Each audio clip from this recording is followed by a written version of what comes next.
Big pass இந்த வாரம் வந்து ஆக்சுவலா நாமினேட் ஆனது வந்து பாத்தீங்கன்னா கணேஷ், சுஜா, ஸ்னேகன் மற்றும் ஹரிஸ்.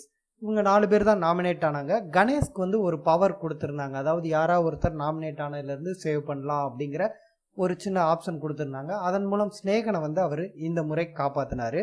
ஸ்னேகன் காப்பாற்றப்பட்ட ஸ்னேகன் வேற யாரையாவது நாமினேட் பண்ணும். அவர் நாமினேட் பண்ணது பிந்து மாதவியை நாமினேட் பண்ணியிருக்காரு. ஸோ இந்த வாரம் நாமினேஷன்ல இருக்கிறது பிந்து மாதவி, கணேஷ், ஹரிஸ் மற்றும் சுஜா. இந்த 4 பேர்ல இந்த வாரம் யார் வெளியே போறாங்க அப்படிங்கிறது நிறைய குழப்பங்கள் இருக்கு. பிந்து மாதவி, கணேஷ், ஹரிஸ் இவங்க 3 பேர்கிட்ட வந்து பாத்தீங்கன்னா ஆடியன்ஸ் சைட்ல இருந்து எந்த ஒரு பெரிய விமர்சனங்களும் இதுவரைக்கும் முன்வைக்கப்படலை. ஆனா சுஜா மீது மட்டும் ஒரு சில தரப்பினரால் தொடர்ந்து குற்றச்சாட்டுகள் வந்து முன்வைக்கப்பட்டுக்கிட்டே வர்றதுனால சுஜா சைடு கொஞ்சம் வீக்கா இருக்கிற மாதிரி தான் தெரியுது.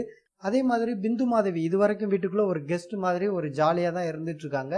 இது பிடிக்காம சில ஆடியன்ஸ், அதாவது அதிகபட்ச ஆடியன்ஸ் பிந்து மாதவிக்கு ஓட்டு போட்டு வெளியேற்றவும் வாய்ப்பு இருக்கு.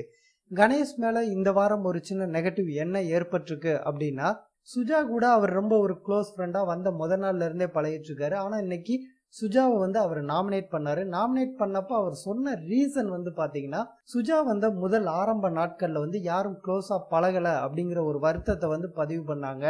அதுக்கு காரணம் என்னன்னு அவங்களே யோசிக்கணும் அப்படிங்கிற மீனிங்ல வந்து சொன்னாரு. அதாவது என்ன மீனிங்னா, சுஜா வந்து நடிக்கிறாங்க அப்படின்னு தோணுனாலதான் யாரும் பழகல. அதை வந்து புரிஞ்சுக்காம அதை இன்னைக்கு வரைக்கும் பேசிட்டு இருக்காங்க. அதனால நான் நாமினேட் பண்றேன் அப்படிங்கிற மாதிரி சொன்னாரு.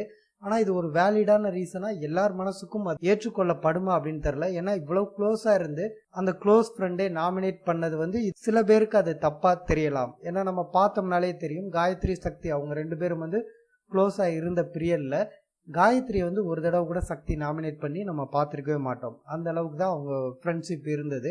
அந்த மாதிரி வந்து கணேஷ் இல்லையோ அப்படிங்கிற எண்ணம் ஏற்படுறது சில ஆடியன்ஸ் மத்தியில நெகட்டிவ் வர்றதுக்கான வாய்ப்புகள் இருக்கு.